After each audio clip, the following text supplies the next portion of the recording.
Good afternoon, all of you.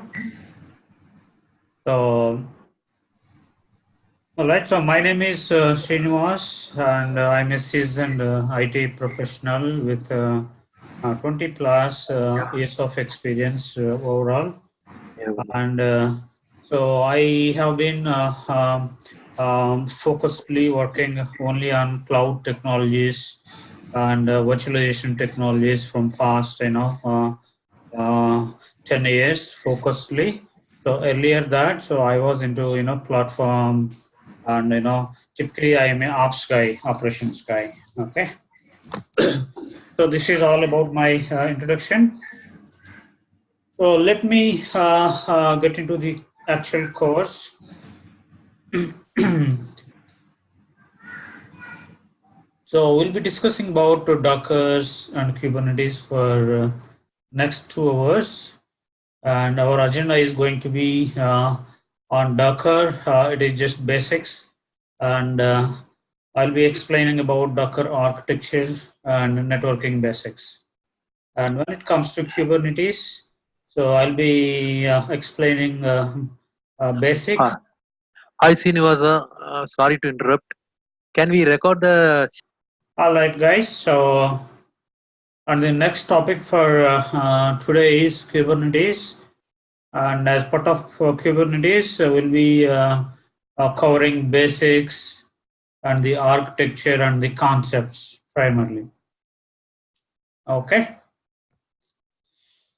Let us go to Dockers, right? So, so the Docker history begins in the year 2013, right? So it releases as an open source initially, and then Red Hat has been, contributed, and then GitHub as well, right?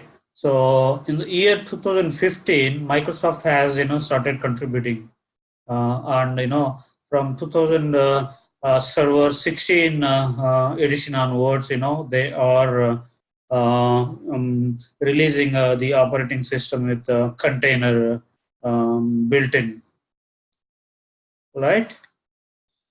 And if you see the history, the evolution, right? So the evolution of IT, right? So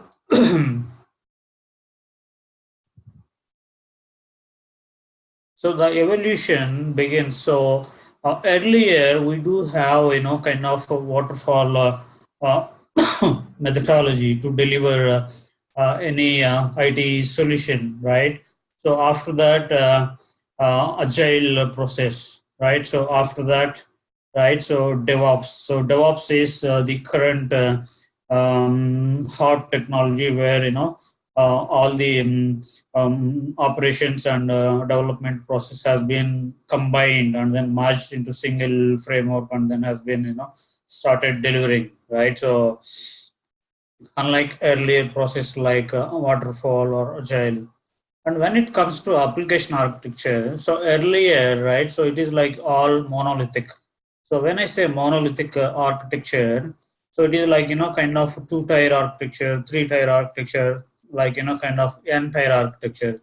So now the monolithic has been evolved as a microservices architecture, right? So in this microservices architecture, so each small component of application will be acting as one service, right? So in earlier monolithic architecture, entire code will be has to be act as a single application, and during that, so if there is any single failure, right? So entire whole application used to be impacted, and used to be production outage, right? And when it comes to microservices architecture, so it is like, they have subdivided the entire monolithic single code into subdivisions. Suppose you take one banking application, right? So banking, you have SMS application, you have see the bank balance and raise a request for checkbook, right? So these are three typical use cases, right? So in microservices architecture, suppose if there is a failure of the application, which is the SMS application, right? So if there is a failure at SMS application, you still have the remaining two services like checking bank balance and requesting a checkbook, right? So those two services will still continue servicing. So this is a microservices benefits. And when it comes to hosting, like the physical compute, storage, memory. So earlier, right? So we have begun with physical server, right? So we used to deploy whole code, whole application, right? Whole software into physical server in earlier days, right? So after that, so virtualization has come into picture. So when I say virtualization, it is like, VMware solution or Microsoft Hyper-V solution or Citrix Zen solutions. So these are the virtualization technologies. So now the latest trend is containers. So that is what we are going to discuss about in today's 2-hour session. So containers is the hot technology in the market as of today. And when it comes to hosting, right? So data center hosting. So we used to rack stack the servers in a on-premise location or at the data center locations where where data center providers they can provide this space, rack stack, all those things, right? So after that, so the latest trend is cloud, right? So nobody knows where the virtual machines are hosted on which data center location within Azure or AWS, right? So the latest trend is cloud. All right. So when it comes to the history for the containers technology, right? So the history, if you see the history began in the year 1980, Unix V7, right? And then FreeBSD in the year 2000. Then Linux has started working on container technology in the year 2001. And then Oracle has started. And then AX, LCX, right, and Warden and Docker. Docker, if you see the Docker history, so it is started in the year 2013, right? After that, RKT has come in the 2014, and then OCI. Okay. Okay. So why Docker is very hot in the current IT era? Why? Because so we can run all development and test environments on Dockers, and we can use these Docker technologies for developing new applications. And so there is a lot of agility, and it is a DevOps friendly, right? And it is it in fact it came from open source, right? And it is a microservices and cloud native built-in technology, right? So let me.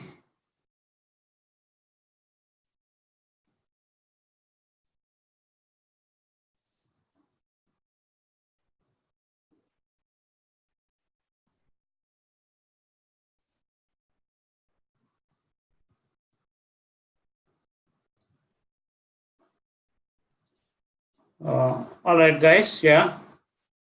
Okay. Yeah.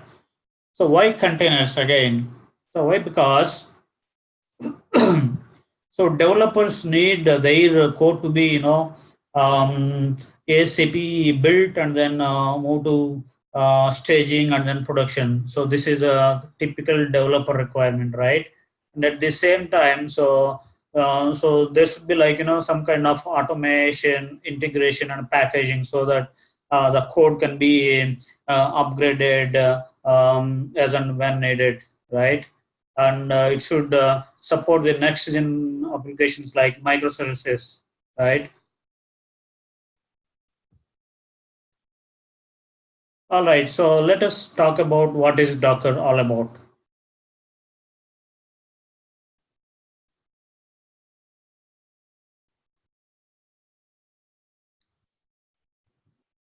So Docker, basically it is a open platform for developers and sysadmins, right?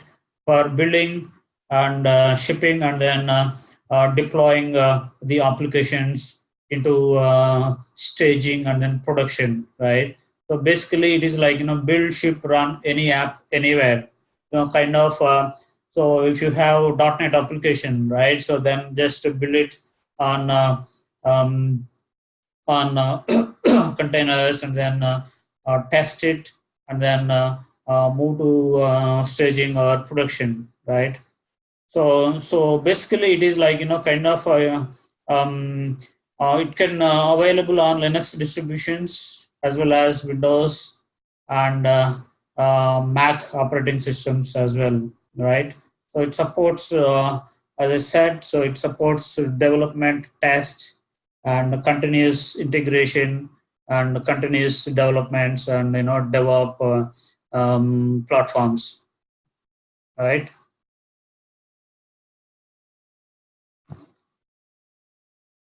So containers comes with various Linux distributions like Ubuntu, Fedora, Red Hat, CentOS, and OpenSUSE, and also so various cloud providers like Amazon, Google Cloud, and IBM Cloud, and Microsoft Azure. So all these cloud providers are providing containers as a service, right? So CAS, CAS.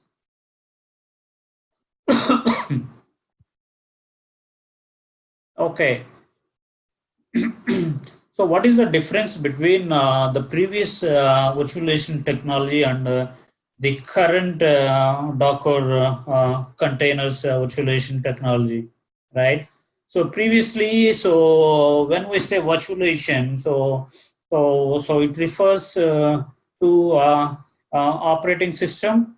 It refers primarily to physical infrastructure on top of your hypervisor, and on top of your hypervisor there are multiple virtual machines, right? So each virtual machine will have a dedicated operating system. On top of the dedicated operating system, so the developer has to host his application, his code, his binaries, his library, right? Suppose if there are 10 applications, right? So then so there is no other way other than he has to build 10 virtual machine servers and then deploy separately on 10 machines. And so you just imagine if there is a maintenance activity, right? So that means so they have to perform individually on 10 virtual machines, right? And when it comes to container, right? So container again, so see the infrastructure is common across VM and container. Only the difference is so there is no hypervisor in the container, right? So in place of hypervisor, so there is a Docker engine, right? So Docker engine, so what it does is it slices your operating system into thin layers, and each layer will be acting as a separate container. Like if you have 10 applications, right? So as I said earlier, in the previous example, you need 10 VMs. In this case, if you have 10 virtual machines, right? Sorry, if you have 10 applications, all those 10 applications, right? So you can deploy in single container, which is having 10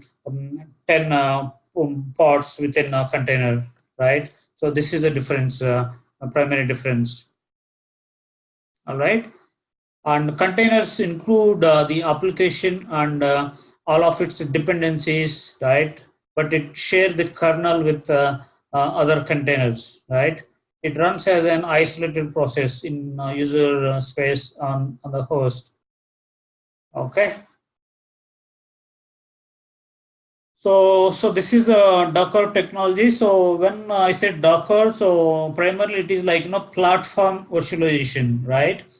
So earlier virtualization technology like VMware, they are server virtualization, right? So your physical server hardware will be sliced and provided to the VMs, So in this case, it is a platform. So within OS, again, the further segregation, right? So, so it is a layered file system. All right. Okay. So when I said Docker, right? So these are the typical terminology. So Docker images, right? So it is like, so kind of a repository through Docker Hub, right? So Vagrant, so Docker for virtual machines, and automation, right? So kind of Puppet, Chef, or Ansible. So these are the tools to automate the functions within, between containers, or between containers and your physical infrastructure, right?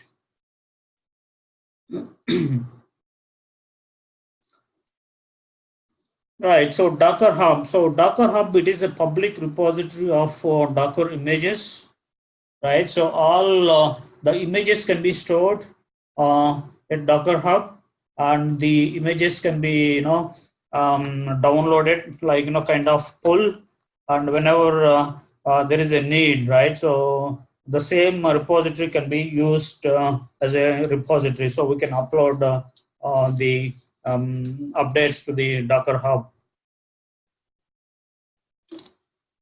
for various purposes, right? So and so basically, Docker, it is a kind of, shipping container system for code. Suppose you have code, right? So you have code and you have various dependencies, and you have multiple configuration files, right? So what happens with Docker is, so you just keep everything, your code, your dependencies, your database, your networking, your storage, right? So all those things, keep it as a bundle and then keep it in Docker, and then, deploy the Docker container, so anywhere and anytime kind of access, right? Right. So so when it comes to, Docker, so why we need Docker and what it is. So why we need Docker is, like, so we can run the Docker containers everywhere. So regardless of your operating system or kernel version, right? And regardless of your distribution, it can be Linux or Windows or anything. And it can be, you can host your Docker on physical or virtual, no matter, no difference, right? Or even in cloud. And container and host architecture should, match. So that is only the requirement, right? And run anything. So if it can run on the host, it can run in the container. Suppose so you have an application, Java application, which is deployed in Linux platform, right? So the same thing, it should be able to run on Docker as well. So there should not be an issue, right? So if it can run on Linux kernel, so that means it can run on container as well, right? So what is Docker? So at high level, it is a lightweight virtual machine. So it has its own processor space.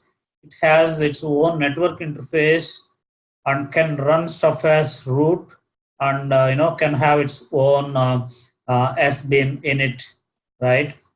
And when it comes to low level, so it is a kind of, CH root on steroids.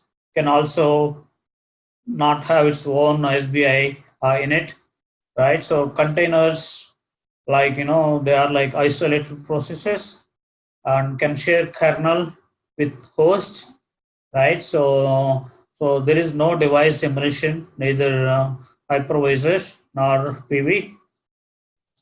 Okay.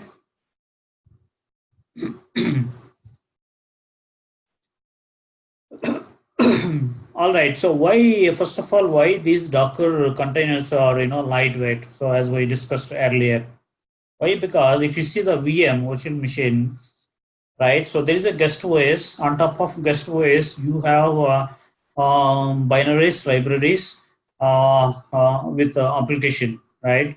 So you see here containers, right? So you have original application, right? And so only copy of application and modified app. So so you don't have the complete OS button here at container, because only the part of the slice of your operating system will be utilized by the container, right? So within that slice, your application will be hosted and your dependencies will be created, right? So this is the reason why Docker containers are very thin. All right. And when it comes to architecture, so Docker architecture. So this is a typical Docker architecture.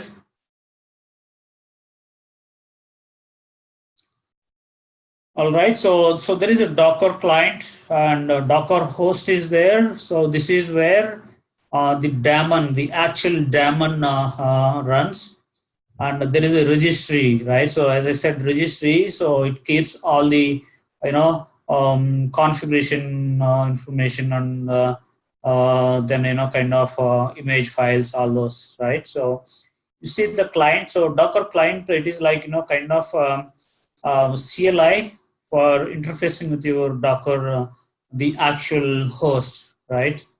And so there is a Docker file. So it is a kind of text file of Docker, which contains the instructions, right? So what to do, and what not to do. These kind of instructions will be uh, contained in the Docker file, like kind of configuration data.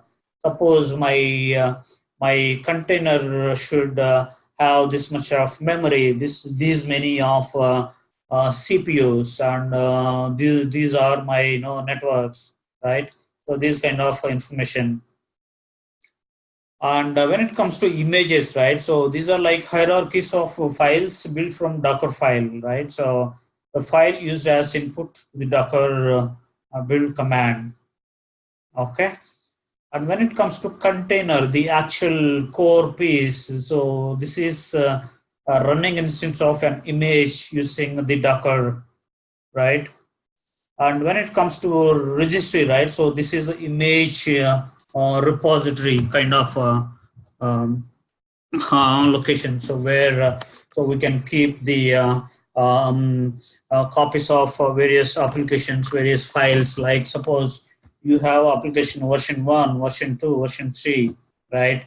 So so your business, they don't want any outage, but they still need, but developer, they still need to upgrade their environment due to some critical patch, right? So in that case, so what happens is, so so so they need to update. Suppose there are three versions available. So version 3 is in production, right? So that means version 1 and version 2 are like kind of passive copies. So you can update your code on your passive copies, either on version 1 copy or version 2, right? So once the upgrade is successful, then it is just kind of switching. So you just switch your version 2 as primary, and then version 3 will become passive. So there is no downtime at all, right? So this is how. And at the same time, so if you need to build any new application, right? So you can keep your master code at your registry location, and then download those code and then build using that. So so these are the kind of typical use cases for a registry, right? So this is a typical Docker container life cycle. So the life cycle begins with building an image from Dockerfile, and then run it as a container, right? So and then move it to kind of production, right? And then if there is a kind of you need to decommission the same Docker container for various purposes, right? So then just kill that container, right? And then if you need to again bring a new container for production, right? So just build it and then start it, right? And then RM is like kind of Docker RM kind of delete, right? So this is a typical container life cycle, right? So this is a graphical image, right? So how the Docker works, right? So build through source code repository here, and so and then move it to the container, right? So within container you have Docker engine, right? And then you have this slice of operating system, right? And then push or pull the code from the registry, right? So this is the typical how the Docker works. Okay. So these are the Docker features primarily, and because of these features only, the Docker is very hot in the market, and this is a reason, one of the primary reason why the companies are started using a container technology, right? So these are lightweight. So lightweight you achieve through minimal overhead, right? From CPU, I/O network, right? And these are like based on Linux containers, so better security and decreased storage consumption, and it uses layered file system, right? So hence it could save the space, and it is very portable, so it can run everywhere. It doesn't matter whether it is Linux or Windows, and it is a kind of self-sufficient, right? So when I say self-sufficient, so the Docker container, so right, so it can contain everything it needs to run. So within it, so it doesn't require any kind of dependency, right? And minimal base OS, and so libraries and frameworks can hold within Docker and your application code. So these are the typical very important features why the companies are considering the container technology to their application purposes. Okay, so let us get into a little bit deeper on Docker architecture components, right? So as part of Docker architecture, so we do have Docker image, right? So Docker image, so it is an image, it is a collection of files, and also it contains some metadata, right? And so each image can have its own software, its own code, its own dependencies, right? So whatever you want to run, right? So every image contains a base layer, right? So the layers are like kind of read-only layers, like only kernel can read all those layers. All right. So when it comes to Docker engine, right?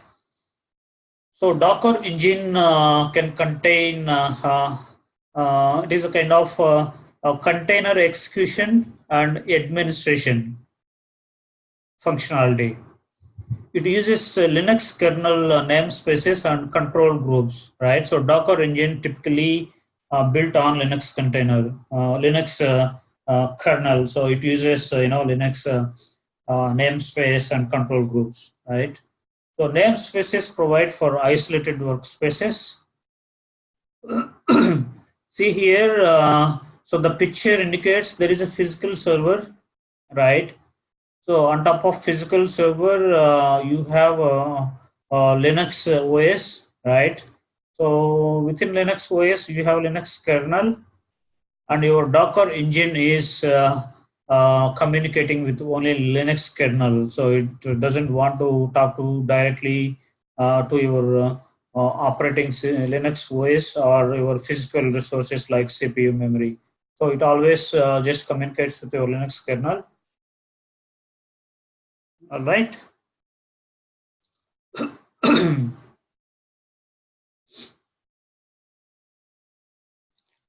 So when it comes to Dockerfile, right? So Dockerfile, so it is like kind of shell script with the keywords. Okay. So it can extend from base image, right? So it results in a new Docker image. Suppose you have a Docker file, right? So using Docker file, so you can create n number of Docker images, right? So it is like imperative. So a Docker file it lists the steps needed to build an image, like kind of configuration file. So step by step configuration that will be there. Suppose I need this many CPUs for my container. I need this much of storage, and I need this much of memory for my container. So all those parameters can be defined in the Docker file, right? And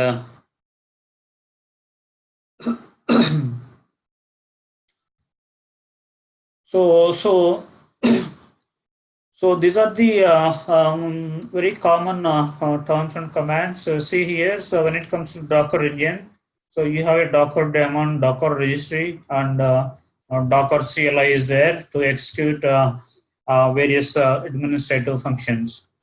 And you have Docker image, right? So it is like OS kernel, okay, supplies for a specific instance type and a specific application. So container, so it is a pack of application, and a Docker file. So it is a kind of text file with a list of steps to perform to create a specific image or application. So Docker Hub is like kind of your Docker registry and repository used for various pull and push activities. All right. So these are the typical Docker CLI commands.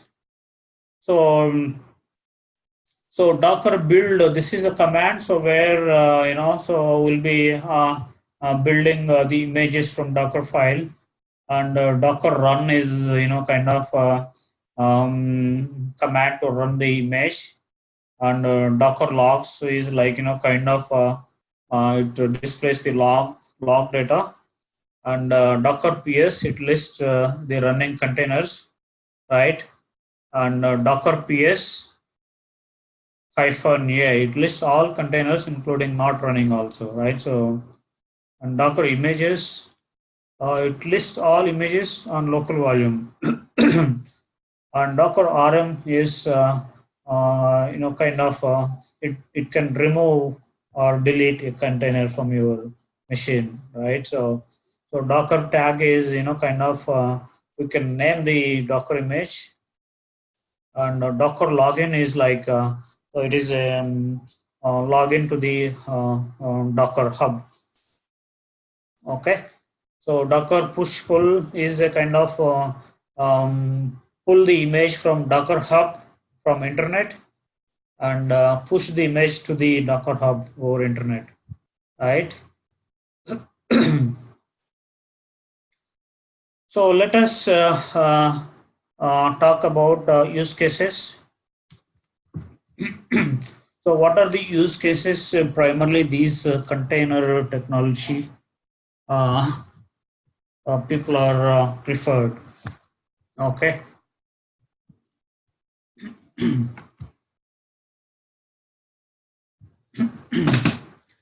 right? So so these are the typical use cases. Suppose ready to run application stacks like kind of development and test setups. So container technology is the best suitable use case. And so where you need to deploy the code, you need to move the code into production within hours, right? So container technology is the solution, right? And also you need to implement a new technologies like microservices. Then Docker is the solution for you. And you need to have some kind of middleware front end applications where you need to quickly use and then test various applications. Then this is container technology is the best solution, right? So these are the some of the use cases. Right. So if you see the market survey, so these are the typical pictures like development. All development infrastructures are almost 65% are moved to container technology, and continuous integration technologies are around 50%. So DevOps is upcoming. So around 40% so far as of 2016. This report survey. Right. So now the it would have gone up to more than 70% DevOps, right? And migrate to the cloud, right? So almost 40%. So these are the survey results. Right. Let us talk a little bit about Docker networking.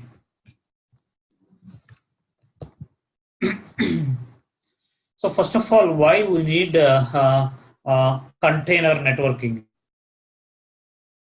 right? So why? Because containers also, they need to talk to external world, even though your container is sitting within OS, right? So still they need to talk to external world. So suppose there is an application, right? So which is hosted, deployed in container, right? So and that application has to be accessed globally over internet. So then obviously it require external world connectivity, right? And also to reach containers from external world to use the services that container provides, as I said earlier. So it allows containers to talk to host machine, right? And inter-container connectivity within same host and across hosts, and discover services provided by containers automatically. And also it provides for load balancing purposes, right? And for secure multi-tenant services. So these are the typical use cases for why we need containers, networking for containers. Okay. So primarily, so if you see this diagram, so Docker networking is required for encryption, to control and data plane, and for load balancing, for service discovery, and for automation, and for network drivers like bridging, hosting, overlay, all those things. All right. So these are the typical comparison between Docker and Kubernetes networking, right? So see at the abstraction layer, so Docker, so which talks on container, right? So on Kubernetes, which is like pod. And when it comes to networking protocols, right? So in Docker, CNM is the protocol, and in Kubernetes, CNI, right? And when it comes to service discovery, right? So the DNS is embedded on Docker, and when it comes to Kubernetes, it is kubedns, so a separate service. And when it comes to internal load balancer, right? So Docker depends upon IP tables and IPVS, right? And Kubernetes depends upon IP tables and kube proxy, right? And when it comes to external load balancing, right? So Docker achieves this through routing mesh, right? And whereas Kubernetes through node port. And when it comes to external plugins, so Weave, Calico, Cantive, and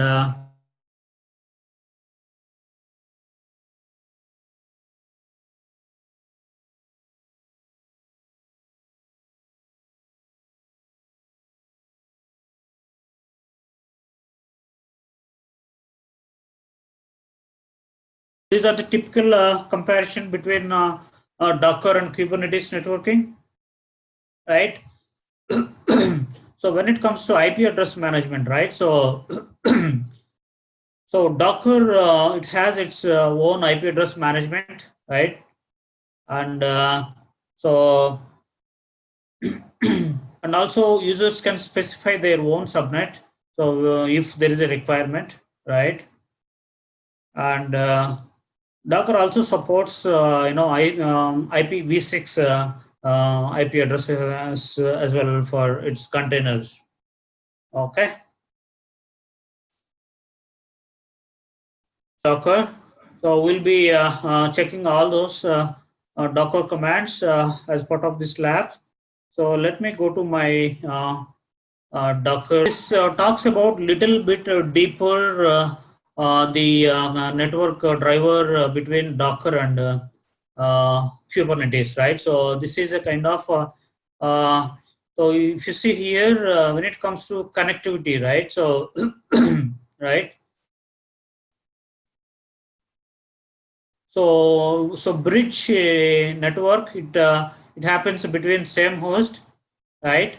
And the host network is kind of again same host, and overlay network is kind of multi-host connectivity. Okay, and when it comes to external connectivity, right? So your bridge network, it happens through NATing, and even user-defined bridge also through NAT. And when it comes to host network, right? So this is through host gateway, right? And when it comes to namespace, DNS, right? So through bridge network, it is a kind of, it has to go separately, okay? And when it comes to application traffic, right? So you see the bridge network, it is always north-south traffic, right? So south is like your external traffic. And even the host also, it requires full networking control and isolation, not required, okay? And overlay is like, kind of container connectivity across hosts, right? So these are the typical network driver types, okay? Okay. All right, so let me get into the Docker machine. So let us, yeah, this is my Docker machine, right? So I have built my Docker on top of my Windows 2016 server, right? So it build Docker on Windows, right? So primarily, so we need to enable the container feature. So where we enable the feature is like, right? So come here, add roles and features, right? Next.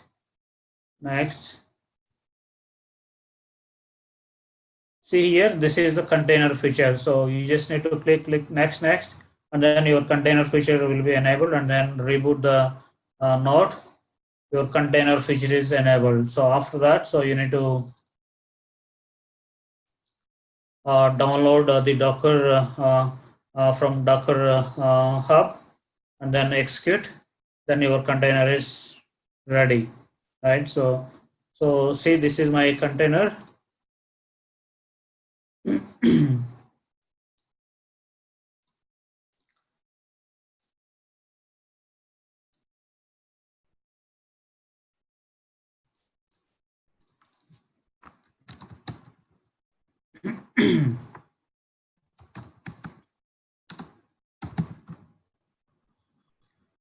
So I just executed to list the list of containers hosted on this machine, right? So Docker PS. So it doesn't display anything because nothing is hosted on this machine. Okay, right? So there are no other containers as well on this machine. Okay, so and then let me verify. So if there are any Docker images, right? So so there are no Docker images which are downloaded uh, from on this machine. Okay, so let me log in to Docker so that we can try to pull couple of images.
So I'm logging. I'm trying to log into my Docker login, which is dockerhub.com.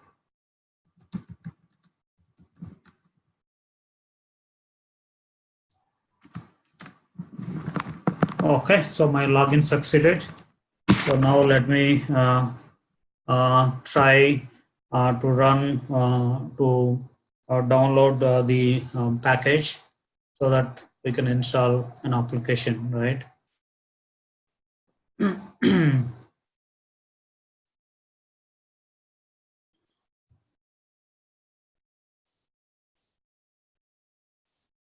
So let me download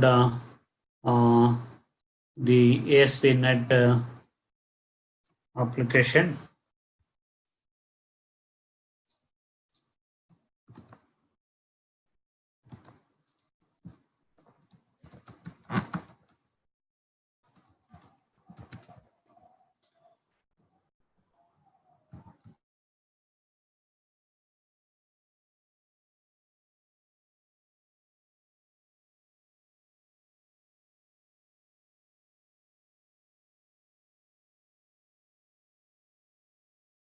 Application to host in my container. Okay.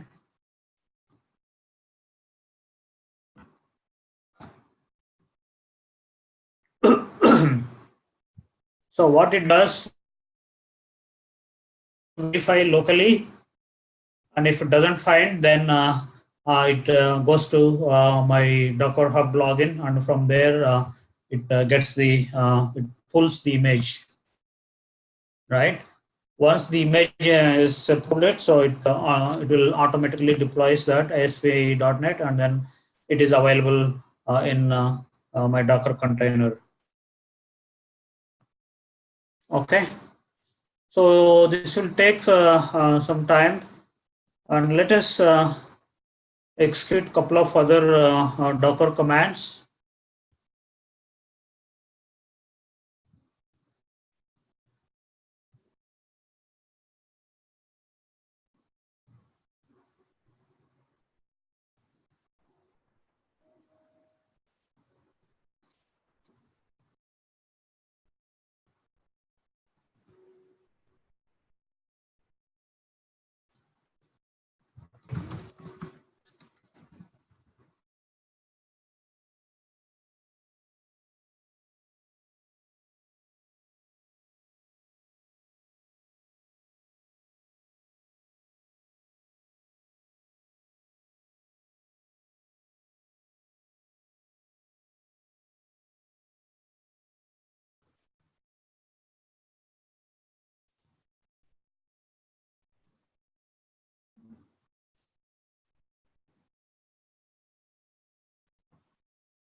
Hello, can you guys hear me, please?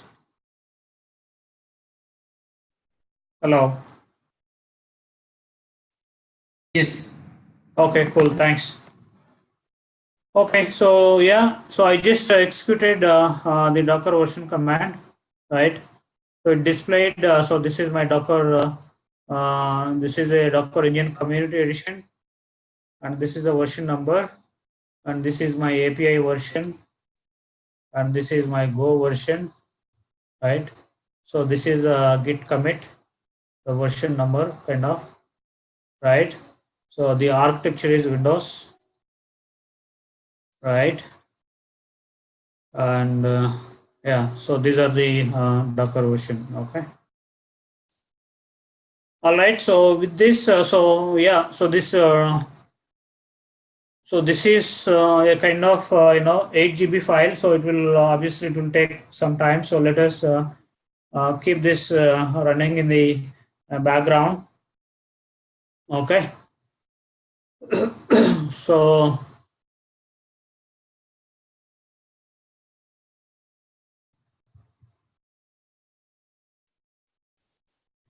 let me also show you the lab, how I prepared the Docker lab.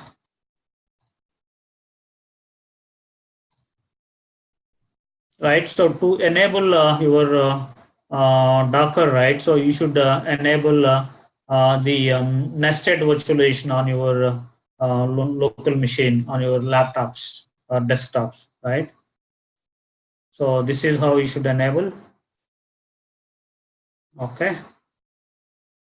And the minimum requirement for to enable Docker is at least 4 GB memory. All right, and 32 GB hard disk.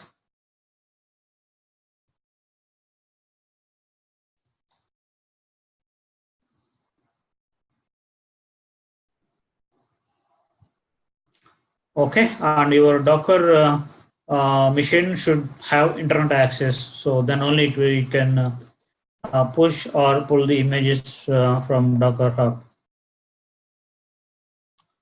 Okay, all right, guys. So with this, so we are done with Docker. So let me move on to the next topic.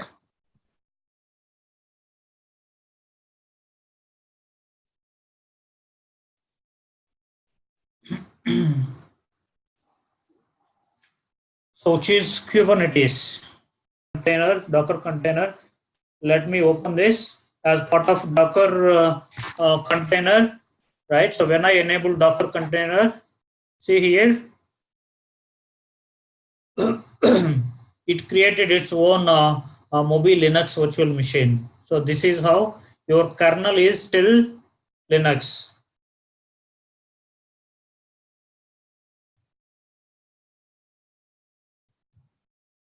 All right. Let me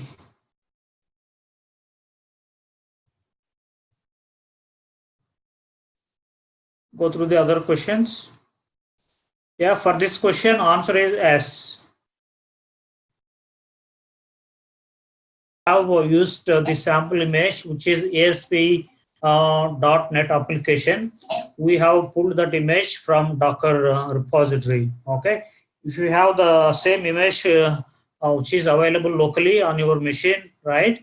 So we can use the local copy of your ASP.NET application. Okay, yes, that is possible.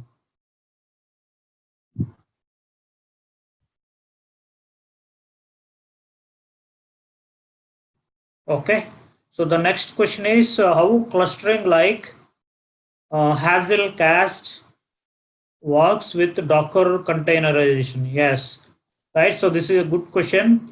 So in Docker, so primarily the clustering happens through kind of so there is a Docker Swarm technology where it provides your orchestration and clustering as well, right? Kind of multi-management tool. Okay. So the next question is any sample application? Yes, there are plenty of sample applications which are available in Docker Hub. So you just need to create one Docker login. So how you need to create Docker login is, let me show you that.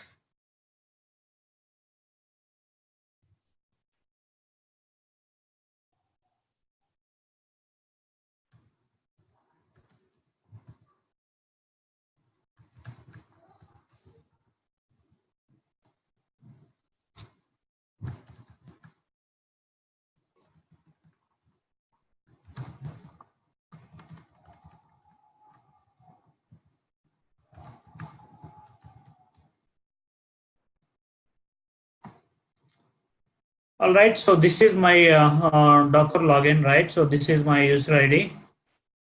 So the same way you can create your own login.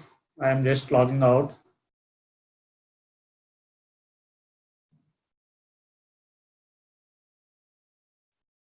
So here you'll get option to create your Docker account. Okay. So you just need to provide your Docker ID, email, password. That's it. You are done. So your ID is created. All right. So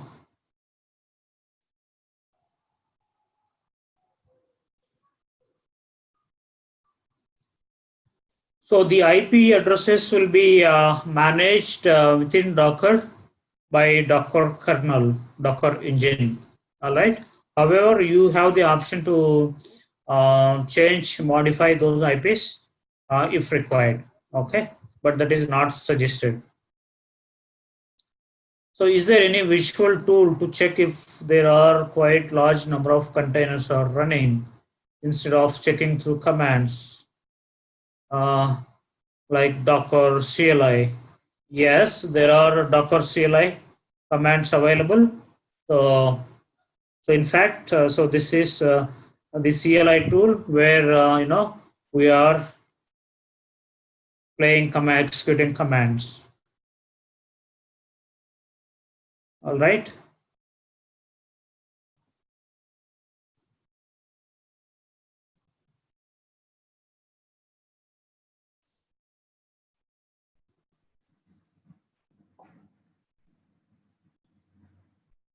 So far we have completed on Dockers, right?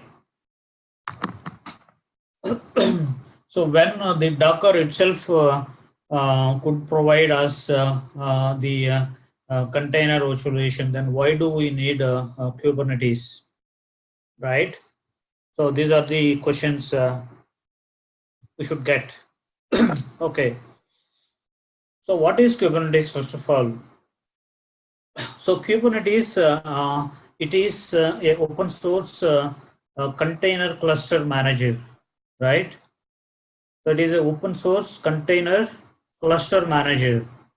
Okay, so it provides basically the orchestration, right? So when I say orchestration, so it can create, it can automate, so it can do various functionalities of containers using a single dashboard, which is Kubernetes dashboard.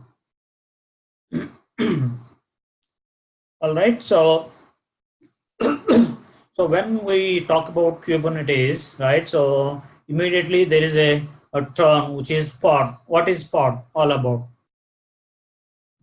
It is the smallest deployable unit of compute, right? So it is a kind of your virtual machine in in a traditional or legacy way of virtual machine, right? So it is a typical smallest mini deployable unit of your compute, like your mini virtual machine. It consists of one or more containers that are always co-located and can co-schedule and can run in a shared context, right? So single pod can have multiple containers, all right?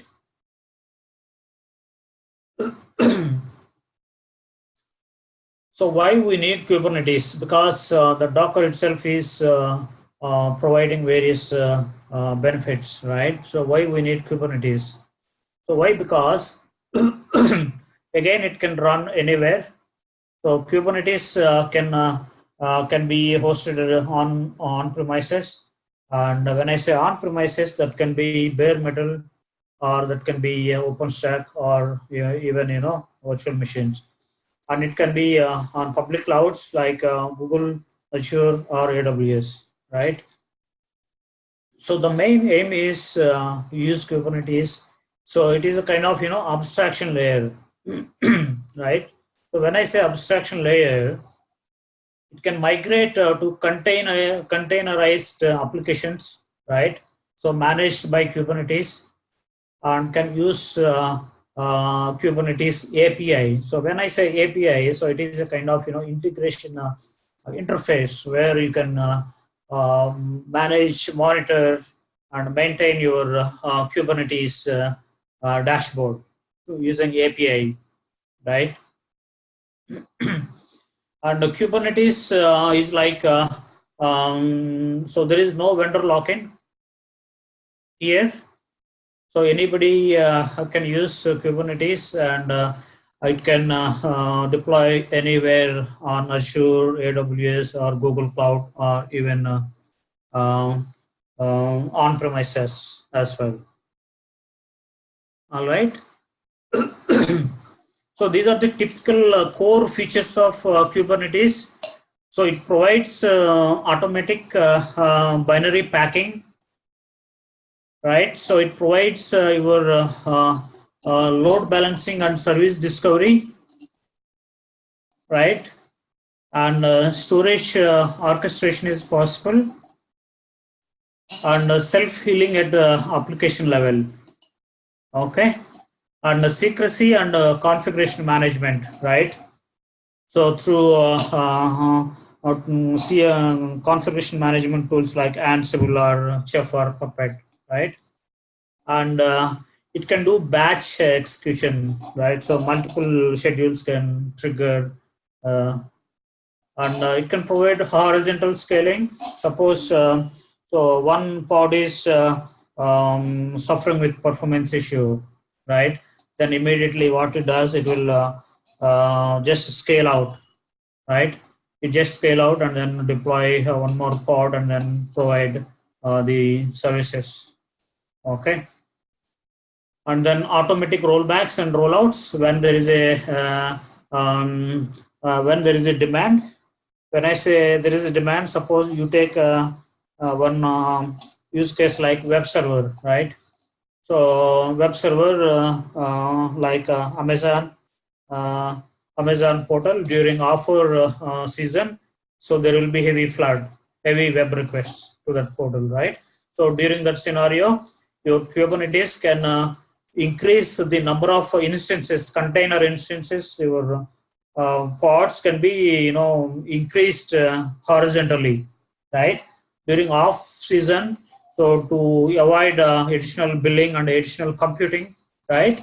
So it can automatically delete the unused or ineffective containers pods, right? So this is automatic rollbacks and rollouts.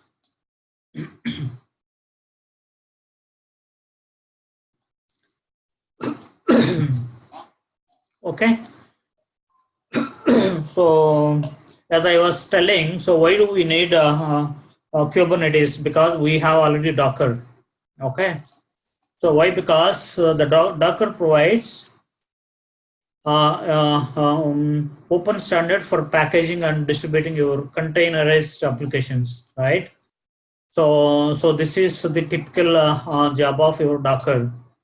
But how would all these containers, right, be coordinate and then scheduled? So how these connectivity between these multiple containers happens? Who will do all those maintenance? Who will be monitoring? Who will be doing governance, right? How do all these different containers in your application communicate with each other, right? How these containers instances can be scaled, right? So the answer is Kubernetes. Kubernetes does all this for us. Okay. So when it comes to orchestration, container orchestration systems, so we do have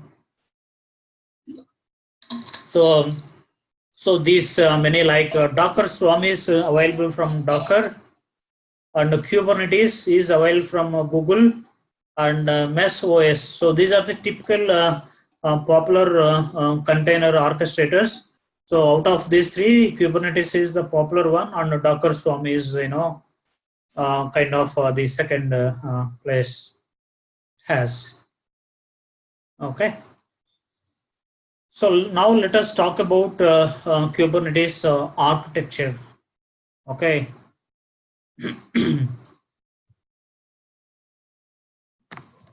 So this is the typical architecture. So these are the main components. So there is a master node, and so there are worker nodes, right? And there are distributed key value store like etcd. So we'll be discussing about each component in the upcoming slides. So what is master node, what is worker node, and why do we need etcd, right? And if you see the master node, right? So master node typically it has controller and API server, right? So API server is the key component to interact with your end user with your worker nodes, right? And a scheduler, okay. And you have key value store within master node. Key value store is like kind of your security credentials will store here. And when it comes to node, so and also these are called worker nodes, right? So your worker nodes are the instances where the actual applications will be hosted, actual containers are hosted.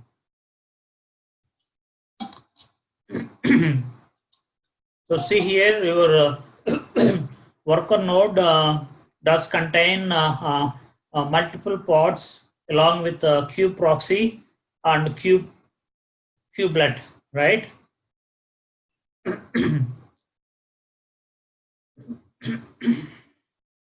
All right, so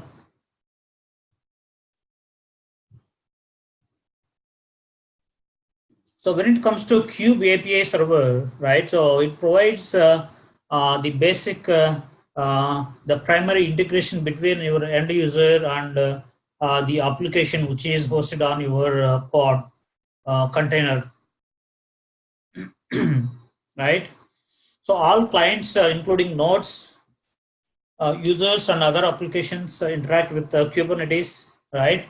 So they have to always interact through API server only, right? So there is no other way, only API.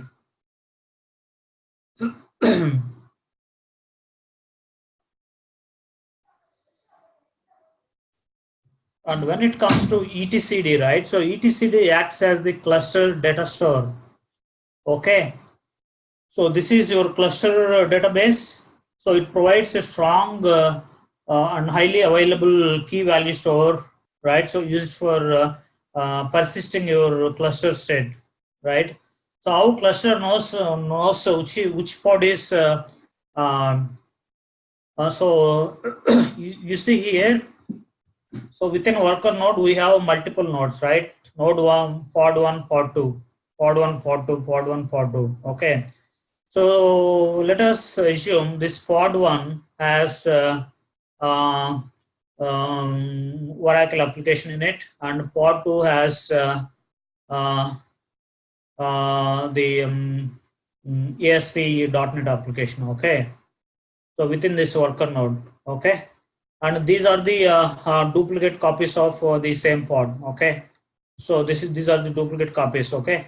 So let us assume, so there is a failure on node 1 of pod 1, like my Oracle application is hosted here, right?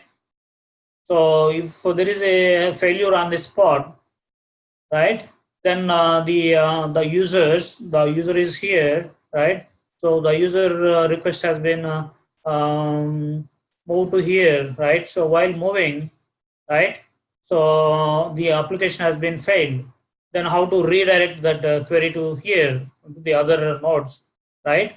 Because your cluster database, it maintains all the states of your pods, containers, and your nodes, right? So whenever there is a failure at node level or at pod level or at any other component level, right?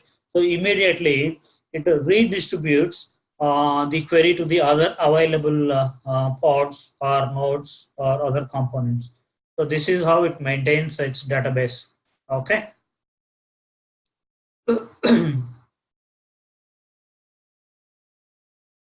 And when it comes to kube scheduler, right? So scheduler is like, kind of policy rich engine, right? So it evaluates your workload requirements and then attempts to place it on a matching resource, right? So it typically does some kind of load balancing between pods. Suppose so there are 4 pods, right? And there are 10 requests. So all those 10 requests will be distributed to these pods equally, right? So kube scheduler it does that function, one of that function. Like it also provides like affinity, anti-affinity, and other custom resource requirements. So when I say affinity and anti-affinity requirements, right? So again, these are like again for kind of load balancing techniques at various levels, like at network level, at CPU level, and at IO level. Input and output read write level, right? So these affinity, anti-affinity happens at IO level, at computing level, and at network level, right?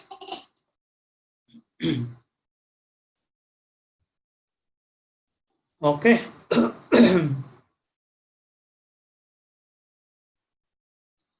So when it comes to kube controller manager, okay. So this is the primary daemon that manages all core component control loops, right? So this is the primary daemon, and it monitors the cluster state through API server, okay, and steers the cluster towards the desired state, okay. So, so this controller manager, what it does is like, as I explained earlier, so it keeps on monitors the state of each and every worker node or pod state, right? So whenever there is a failure, so it immediately brings one more parallel pod node. Okay, it brings actually to the desired state configuration. Suppose my desired state configuration is my worker node should have at least 3 pods, right? That is my desired state. Okay, but this kube control manager, it identified there is one pod failure out of 3. So then what it does is, so immediately it deletes that failed pod and then recreates one more pod and then keep it to the desired state, right? So this is the desired state. Okay, so these controllers include like node controller and replication controller and endpoint controllers, and also service account and token controllers, right? So the node controller responsible for noticing and responding when there is a node down. Okay, so replication controller, it takes care of the replication between nodes and between components, right? And endpoint controllers, like it populates the endpoint objects, right? And service account and token controllers, so they create default accounts and API access tokens for new namespaces, right?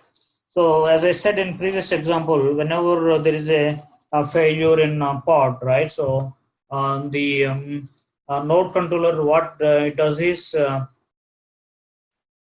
kube controller, what it does is it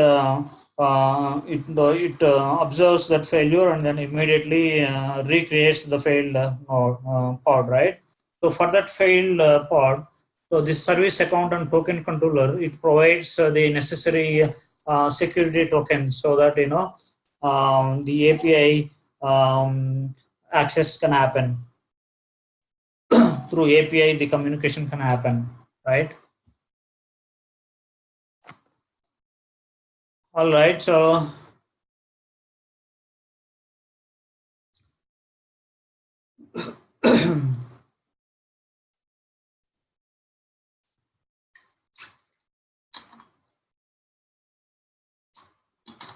so what is Cloud Controller Manager?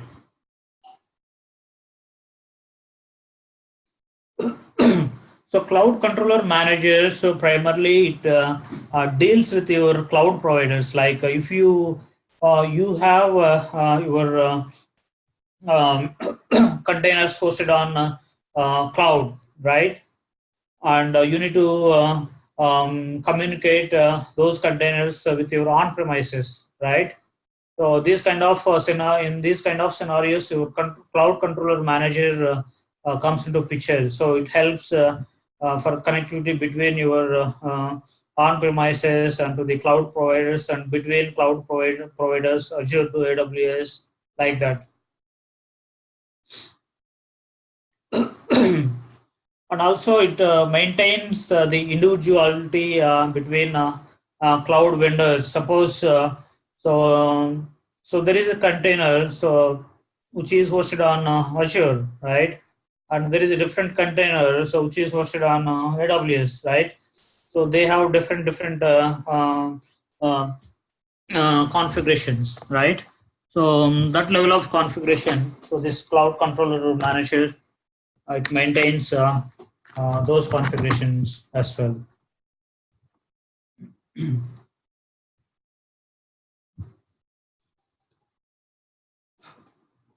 So when it comes to worker node, right? So that is Kubernetes node. So if you see here the right side yellow box, so you have a pod, okay, and so you have DNS, kube DNS, and you have various pods, and you have kube proxy and kubelet,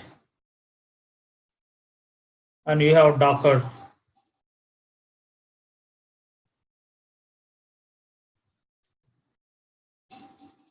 So what pod does, right? So pod it is the basic building block of your Kubernetes. Okay, so this is where so you will be hosting your code, your application, your compute, your storage, everything, right? So this is where your actual container is going to be hosted, your actual container. Okay, so pod represents a running process on your cluster, right? And also it encapsulates your application container, right? So that is how your security achieves. And also it can encapsulate your storage resources, your network traffic, all those. And also pod represents a unit of deployment, right? So when I say unit of deployment, so single instance of an application in Kubernetes, so which might consist of either a single container or small number of containers, right? So that is the single unit of deployment. All right, so when it comes to kubelet, so kubelet, so this is like, agent. So it runs on each node in the cluster, right? So that means, so without kubelet agent, so there will not be any node running.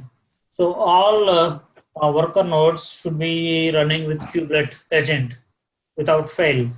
So if there is no kubelet agent running on worker node, right? So then that worker node cannot function properly. It is a failed worker node. Okay. So what it does is it makes sure that containers are running in a pod. Okay. So primarily it focuses on containers within a pod. Okay. The kubelet takes a set of pod specifications, right? So that are provided through various mechanisms and ensures that the containers described in those pod specs are running and healthy.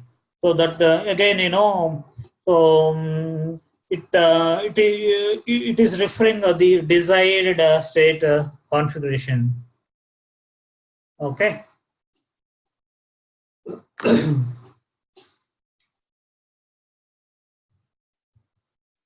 So when it comes to kube proxy, Proxy it enables the Kubernetes service abstraction by maintaining the network rules on the host and performing connection forwarding. So basically, it does the forwarding job, right? So forwarding between your physical network and your network within your pod. Okay, so it basically does the proxy, right? So whenever there is a request, right? So for incoming traffic, it has to come to your physical network, and then it will go to kube proxy, and kube proxy will forward that incoming traffic to the appropriate pod, right? The same way for outgoing traffic from the respective pods, from the respective worker nodes, the outgoing traffic will be forwarded through kube proxy to the external world. So this is how the traffic flow happens. All right.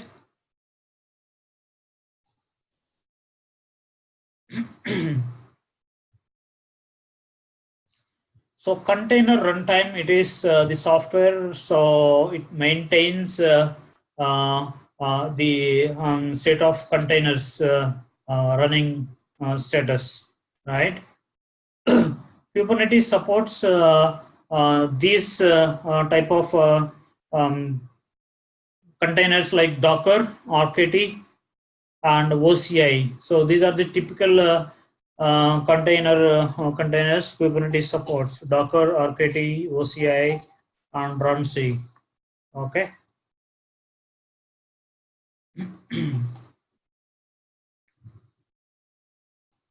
So this is how the Kubernetes cluster indicates. See again, so there is a master node, there is a worker node. See multiple worker nodes, and there are multiple node processes, right? So Kubernetes, it coordinates a highly available cluster of computers that are connected to the work as a single unit, right?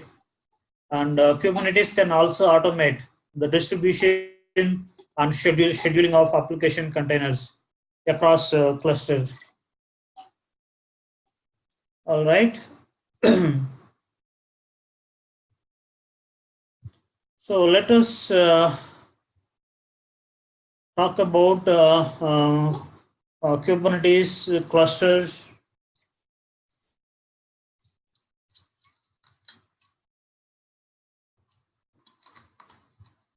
So you can run the Kubernetes locally on your lab machine or laptop, right?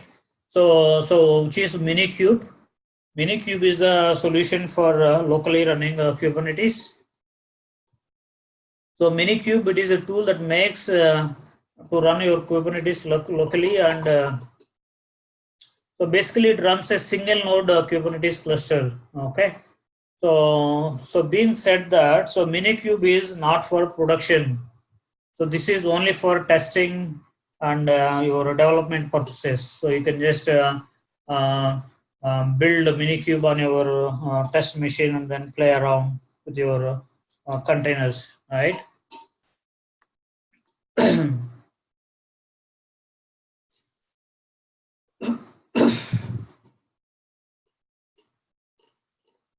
So, so Kubernetes, this Minikube installation, basically it is a kind of activity. So we just need to first enable the Hyper-V virtualization on our local machine, right? And then enable that Hyper-V, and then enable nested virtualization, and from there, using command line, so you just execute minikube, right?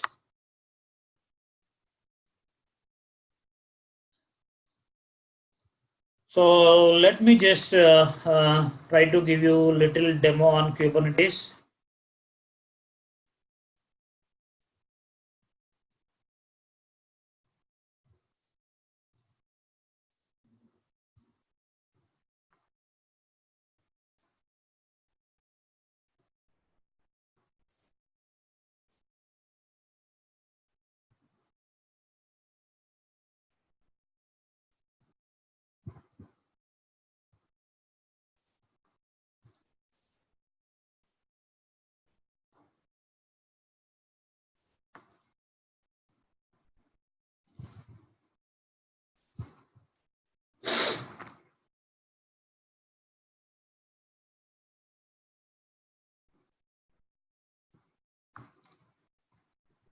So there is a nice KPI article, so which provides the step-by-step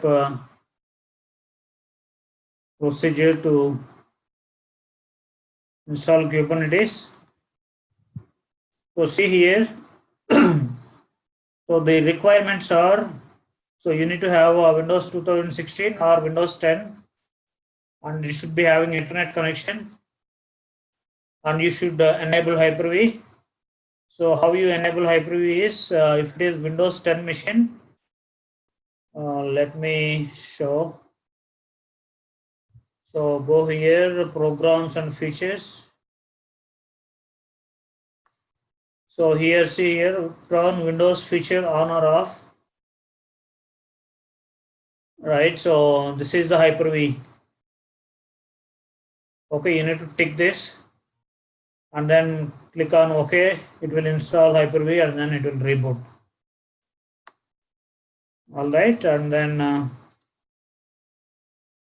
after that, so we need to enable the nested virtualization, right? How you enable nested virtualization is, so this is the command.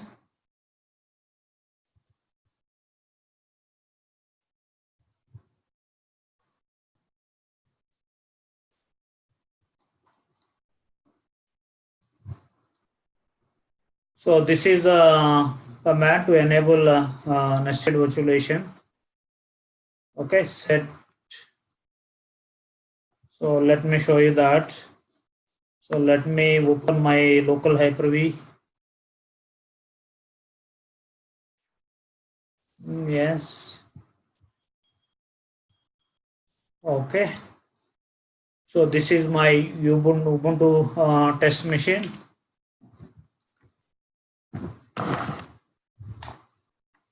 So I need to enable nested virtualization for my Ubuntu. Okay. So let me open my PowerShell with elevated admin access. All right. So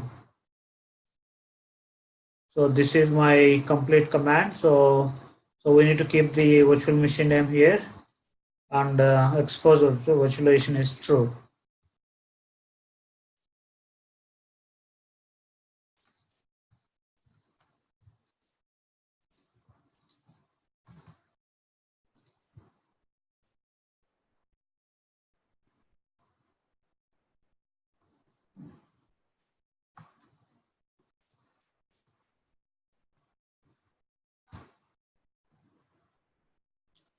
See here, that's it. So my nested virtualization is enabled. So now it will allow me to install Docker Kubernetes on it. All right. So after that,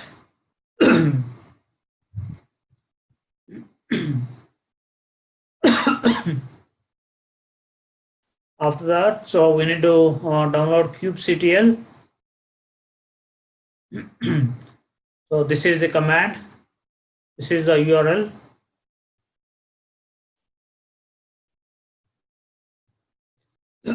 So kubectl will be downloaded here. Okay.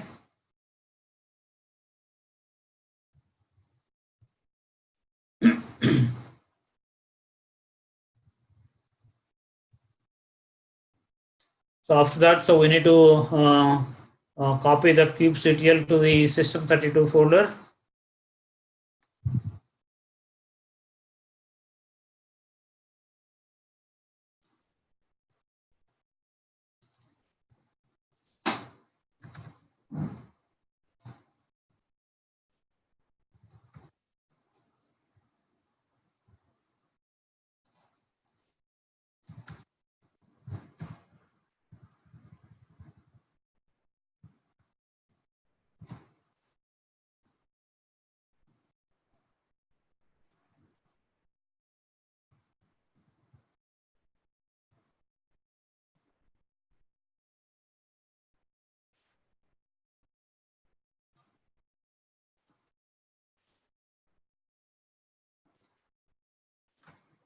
So you just need to copy this and then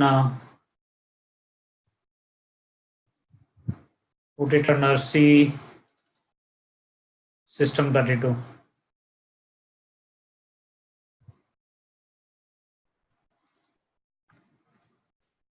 Just paste it.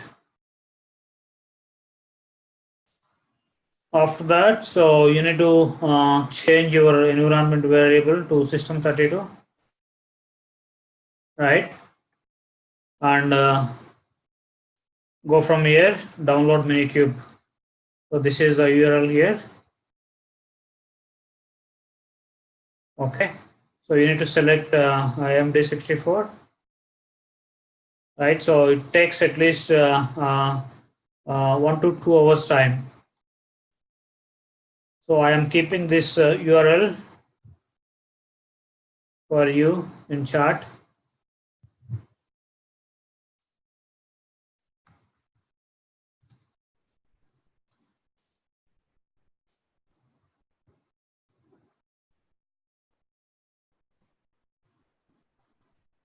All right. So typically the Minikube installation begins like this.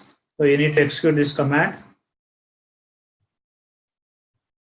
So this is the command. So in PowerShell, so it should be always with the elevated admin rights. Okay. Yes. So the Minikube installation will start. So here, so it is given some error due to network issue. Right. So after that, so it will start downloading your Minikube ISO, and from there we are done. Okay. So for verification, you can execute kubectl get nodes command. It will give you the Minikube single node, right? So this is the graphical representation of monitoring and managing your Kubernetes cluster. So this is called Kubernetes Minikube dashboard. Okay. So once you enable, once you install, set up your Minikube, right? So now if you browse with your Minikube IP, so you'll get this screenshot. Okay, this is dashboard. So from here, you can see all your namespaces, your nodes, your volumes, what kind of roles, what kind of storage classes, everything will be displayed here, and everything can be managed from here. Okay, guys. So with this, so I am done with the Kubernetes basics, concepts, and clustering and features. So please go ahead with your questions.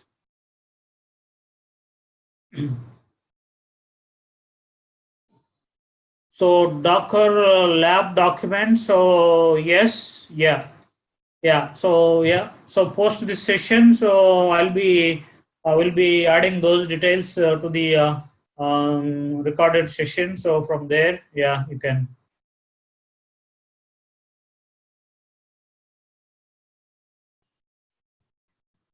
All right, so let me go through the previous questions.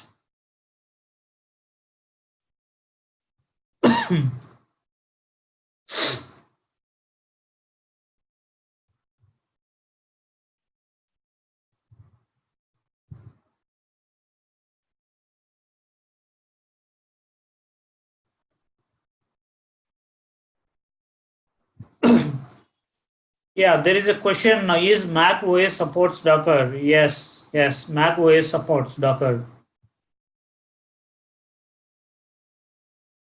So next question, what is the rationale behind switching, transitioning from Swarm to Kubernetes?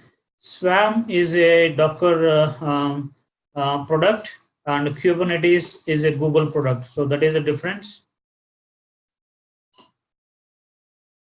Okay.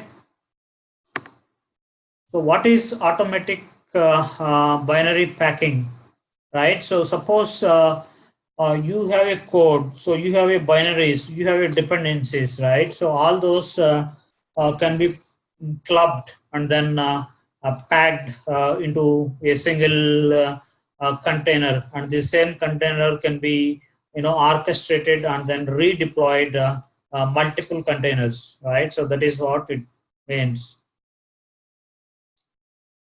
Yes, even Docker Swarm also does the similar kind of functionality like your Kubernetes.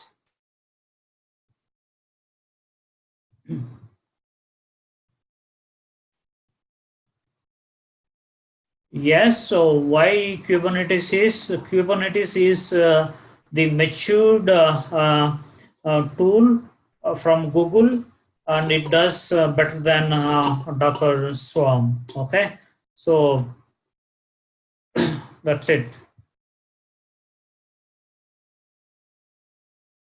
So what is pod? So pod is the mini deployment unit. So within pod, your containers resides. Okay.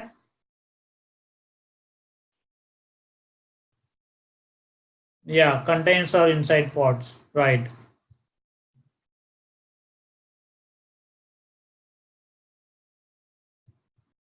All right. So kubelet is present at node. Yes. Communication with master and other nodes. Yes.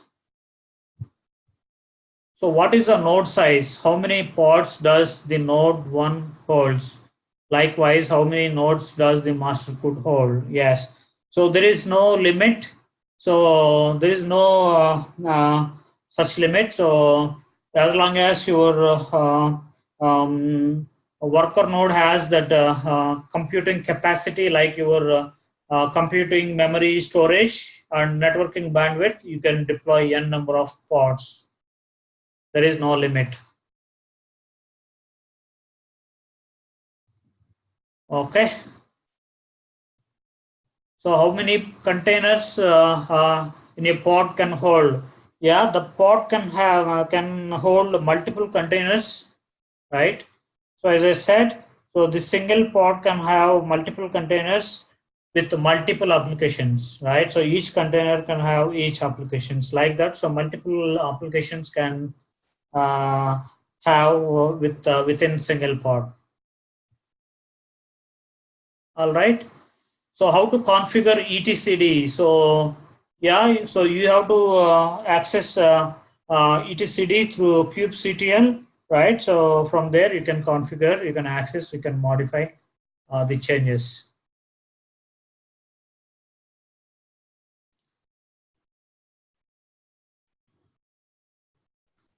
And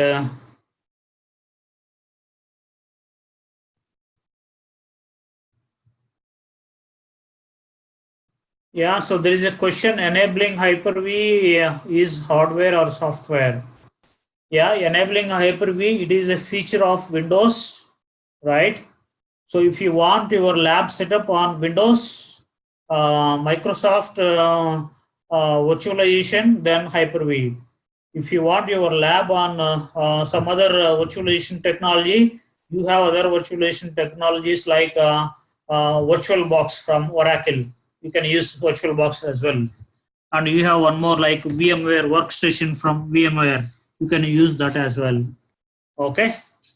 So if you want to use your Microsoft for lab, so Hyper-V, you just need to go to your control panel, and from there you just need to enable that Hyper-V feature. That's it. Very simple.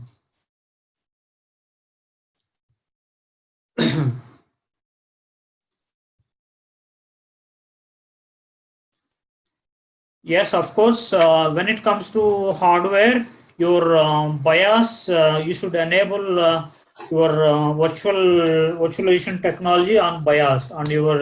So these days, all laptops, PCs are built-in VT enabled, built-in VT supported, right? So no need to worry on that.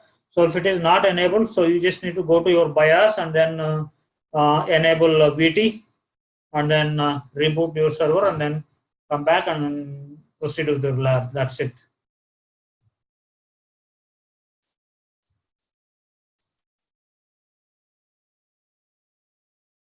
Okay, since Kubelet does manage containers which is not created through Kubernetes, then how it could support Docker as runtime container?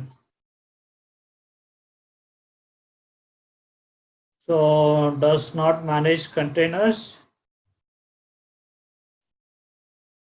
Kubelet is kind of your managing Kubernetes through command line tool. That is only the difference. Okay. And yeah, Docker lab documents will be, yeah, we can share Docker lab documents, maybe very effective documents in the upcoming webinars, or, like this.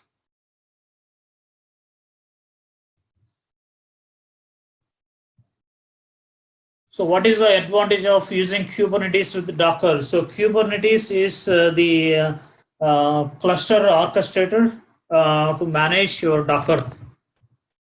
That's it.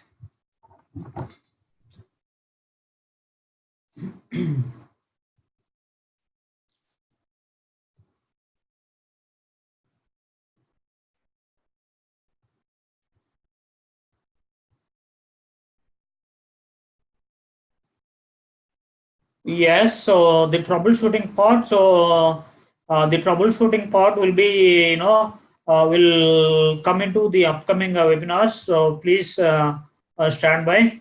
So there will be deep dive sessions, right? So in those deep dive sessions, there will be, deep level training will happen. All those tools will be explained.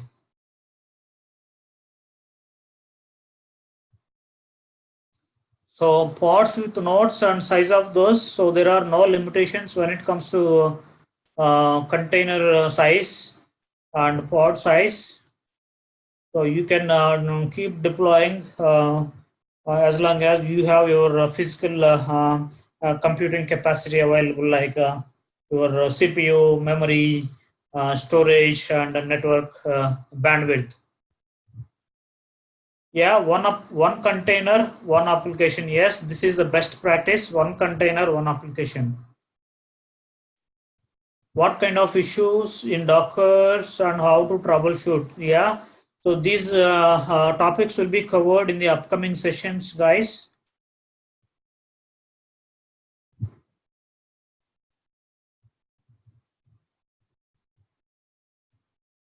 Yeah, so you can enable your virtualization technology at a BIOS level of your desktop or laptop.